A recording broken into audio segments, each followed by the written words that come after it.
Good morning, good evening, or good afternoon, wherever you're at. Hey, it's Music City Foodie here. How y'all doing? Hey, look, sorry about I didn't get a live video up on Monday.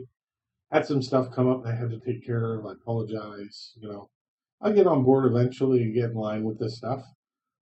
Just want to give you an update of what's about to come up. I haven't been posting much of anything the past couple of weeks because I've been trying to get ahead on the videos so I can start posting them more often. Um, in some of the videos, I'll give you an idea of what's coming up. I got one on chicken and dumplings that I made from scratch. That turned out absolutely phenomenal. I got another biscuit recipe that I've been working on that I finally critiqued enough to where it passes my perspective and takes quite a bit to pass my perspective. Then we have something that was handed down to me. It was roughly about 30 years ago, and it's a Italian sauce recipe that most of you will be actually surprised about the ingredients in this. This is a Sicilian sauce. Was handed down to me by a little old lady that I love dearly. She was phenomenal. Didn't know really much anything about Italian food until her. So she kind of taught me the ins and outs and what's to do and things. So hopefully the videos coming up next week you will really appreciate. Now, I am going to be doing a review on some equipment. Now, the company is not paying me. It will be on KitchenAid. So, is it all it's cracked up to be? That's the question. So that'll also get released next week. And lately this week, I've been working on. I find that when you go to the grocery store and you're paying $5 for a loaf of bread, I have been working diligently on trying to come up with a perfect white bread recipe. I've got my artisan down pat, and you'll see a couple of videos here on some artisan bread from as far as loaves to hamburger buns. The one I did for hamburger buns turned out phenomenal. They don't get soggy. They have a nice little crunch to the top of them. This is all stuff that takes time and progression before I'm going to put it on YouTube. I want to make sure that you guys get to see what I actually am doing and what I've got going on. So, it's not easy. It's not like, I don't want to say that YouTubers do this because I'm not really sure, but it's not going into a cookbook and looking up a cookbook and just copying the recipe and selling it to you on YouTube. I won't do that. I will actually do all the ins and outs of the works and the times and finding out about the yeasts and what's the best yeast to use, what's the best flour to use. Like breads. You got bread flour, you got all-purpose flour, you got some rising flour, and then you've got high gluten flour. High gluten is not really available in most grocery stores. Um, so most of the time you'll have to order it on the internet. But there's a big thing with high gluten flour. See, the French when they bake, they used to use a very high gluten flour, which kind of give it that chewy, crispy texture that you like when you're buying like baguettes and stuff. Which I'm going to show you a video on here on how to make your own homemade baguettes, and they come out phenomenal. I've been making baguettes forever. It just took me a while to find a company that I could buy a large quantity of flour from. Now, here's another thing. I want you to look at the big box stores, and I want you to look at the prices of flour. If they got Gold Mill or they got White Lily, or even if you're lucky, which now I'm really hesitant about using, is King Arthur. King Arthur has had a lot of recalls on their flour.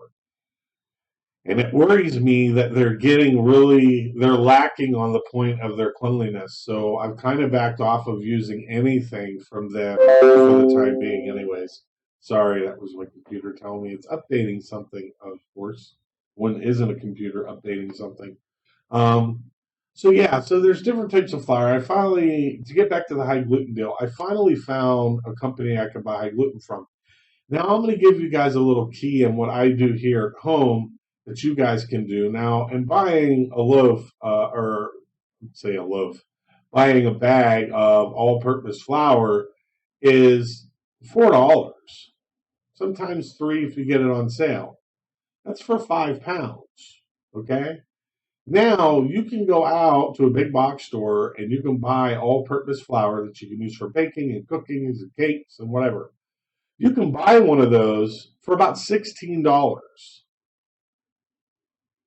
Now, where am I going to keep all this flour? Well, one, flour, if it's closed up in a pretty much an airtight container, will last you upwards of a year to 2 years if it's taken care of right. Now, I'll tell you what I do. What I do is I will go to Home Depot or Lowe's and I will buy the buckets with their lids. I will wash it really, really good and sterilize it and make sure it's clean. Dry it out real good. Make sure you dry it out real good because any residue of water in there is a mold grower and it's shot. So make sure it's dried out really good. I pour all my flour into the 5-gallon buckets and then I put the lid on it and I seal it up. I try to burp it as close as possible to get as much air out of there as I can. And there you go. Put it in your closet, your pantry. You put it in the closet of your bedroom. You put it in the closet of the guest room. Nobody's going to know what's in there. Just make sure to mark on the outside, this is self-raising, this is high gluten, or this is all-purpose. And then when you need it, you just take it out and you use it. It's very simple this way. It's very easy. It doesn't attract bugs because it's in an airtight, cooled container. And let me tell you, it really works. It works well. So on the average, if you're going to buy, say, a bucket with a lid, it's going to end up costing you roughly about, I don't know, $11, $12. It's worth it because it's going to pay off in the long run. Now, with me baking all this bread and going through all these steps, unfortunately, I'm taking most of the bread that I'm making right now and I'm giving it to the birds. So I go for my walk out in the woods and I'll throw it out there so the birds and the squirrels can eat it so that way nothing goes to waste. I really hate throwing a lot of this stuff out, and a lot of times it goes to my vegetables too. If I get to the point where I'm going to throw out some vegetables, I just grab a bag and I go out and walk through the woods. We've got a pretty long trail here. It's about 4.5 to 5 mile hike, and it takes you up top of the hillside, and you look down on everything. And I'll get on that, and I'll go up there, and as I'm going up there, I'll toss it out so the rabbits and the squirrels can eat it, and the deer. And I just saw a deer the other day, by the way. I'm going to have to take you guys on that walk with me when I go so you guys can kind of see what I see when I go for the walks. Now, it's a beautiful walk. It's very wooded area. You would never know it's so close to residential because it's so quiet back there, and all you hear is the trees and the branches clanking up against each other. It's just a beautiful thing, and I love to be out there. Right now, I'm in the process of looking for my own land so I can go and live on the land and have that all the time. And I've always wanted a cabin, so you know, I'm hoping that this works out and I'll be able to produce that and be able to do that and then take you guys on that tour too of me building the land and getting the land ready. Don't forget about the urban garden. I do a garden. We live in an apartment complex. I'm up on the 3rd floor. We do an urban garden up on the 3rd floor where I grow a lot of our own vegetables, from hot peppers to bell peppers to tomatoes to the only thing I haven't done was corn. We'll do potatoes. I'll have a section on here how to do potatoes in a bucket. Yes, a bucket. And you can do potatoes in a bucket. And I do it where it looks really classy and it looks really good from when you look in because you don't want the place to look trashy with all the stuff all over the place. So we work really hard on that. So don't forget the urban garden. That's coming up here in roughly about 3 months. I'll start doing that.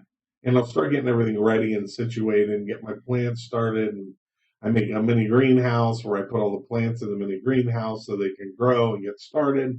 And a lot of that I do my tomatoes and my tomatoes and bell peppers. So a lot of this stuff, the seeds I get are heirloom seeds because I don't like using genetically altered. I like using the natural. Something with me. As far as my aromas which is not easy to get the seeds, the real seeds, but I had a way to get them, is my San Marzano tomatoes that I use in my tomato sauce. So that's something right there that you'll want to tune into to find out. and see how you can make sauce from scratch also. All this stuff I do in my house. So I try to conserve and save money by buying stuff. We're going to do a week long of butchering to teach you guys how to break down fillets, New York strips, chickens, you know, uh, pork, so you can break it down for a family and be able to feed everybody really, really well and not spend as much money. Now, a lot of the time when I do this, you'll see it intermittents of I'll do one and then you won't see me do one for about a month and I'll do another one, is I wait for these products to go on sale. So when I see, or I look at the market and see what the market is. I mean, if the market on beef is down, I'll go to either a big box or I'll go to a purveyor and I will get it at the market price. And that's when I normally buy it. So when New York strips down real low, I buy it. I save a tremendous amount of money and I get about 15 1-inch steaks from a New York strip. 15, right? And it costs the average of probably about $100. So I pay $100 for 15 New York strips, right? Go to the grocery store. You're paying what, $16, $17 per New York strip already cut? And it's outrageous. It's freaking crazy. So right there, you got to figure for 4 steaks. Yeah, we'll say, what, 4 steaks, 5? For 6 steaks, because you're going to pay $100. You do it yourself, 15 steaks, and you're eating steak for 15 days, 1-inch thick. That's pretty decent size. That's about 1-inch thick right there. Those are good sized steaks. Now, I do the same with filet. I'll buy filet. I'll trim the filet down, which I'll teach you how to do that. And I'll also show you the slice, the cuts, and what you can use it for. Now, off of filet, I probably get, if it's a really good filet, and I'll teach you what to look for in a filet before you buy it also, is I'll get roughly about 8 fillets. And those are about 2-inch thick fillets, 2 to 3-inch thick fillets. I mean, you're talking, that's pretty thick fillet. So you'll get the fillets, and then you'll get the beef tips out of it. And then you'll also get steak fajita meat off of it, which I'll show you that trick too, is how to get all this off of that. And then the fat of both the New York strip and the filet, I'll render that down and I'll refrigerate it or freeze it so I have it to cook with. I use that like, if it comes to pork fat, I'll use that in a lot of pork gravies. If it comes to a beef gravy, I'll use that when I saute and roast my vegetables, or I roast a roast, I'll use that instead of butter. Because I'm using a natural product that has been reduced, has been clean. You know, it works really, really well, and the flavoring is phenomenal. Um, Another thing I want to do too is I want to talk to you guys about some bone marrow and how to do a demi-glaze. So we're probably going to spend it'll be a little bit of a long video, about 30 minutes of a video, but I'll teach you how you can go to your local butcher, buy the bones for next to nothing. I mean nothing. And be able to do your own bone marrow, and then on top of it, roast your own bones to make your own bases. So there's that stuff. The same thing I will do with chicken bones. I'll teach you how to do that. There's so much education that I offer you guys that you guys can do that I hope that you guys stay tuned. I hope you hit the subscribe button, the like button, and the thumbs up, and tell your friends about this. I mean, this is a good school learning situation. So I'm going to teach you what I've been taught. I'm going to give you recipes that I know are fail-safe.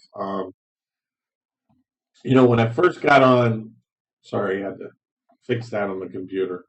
When I first got on YouTube, I was very intrigued about all the cooks that were on YouTube and all the recipes that they were doing. And I said, you know what, I want to try out a couple of these recipes. Unfortunately, the recipes did not turn out as they suggested. So I decided, hey, I've been a chef for 30 years.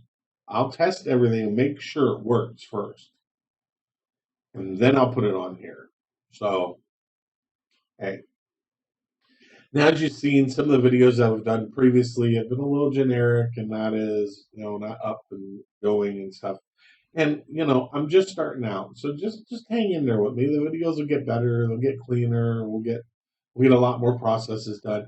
And if you see any hiccups or anything in the videos, tell me so I can fix the hiccups. Or if there's something that's missing that I didn't notice, in the comments below, tell me. So look, I'm a Music City foodie. If you got any comments or any questions you'd like to ask me, go right down below, put them down there, and I will look at them and I will contact you ASAP as soon as possible. So, Music City Foodie here. Thanks a lot for watching this. I really appreciate it. I have been working hard. Sorry about Monday. Try to get on that and start making Mondays our days where we do our, I guess they call it a Q&A. And then maybe we'll do a live show sometime with Amy and have Amy in there too. So at that point, guys, I'll see you later. Don't forget, please hit the subscribe button, the thumbs up button. And if you've got any questions, please ask them down below. Thanks. God bless you and have a great day.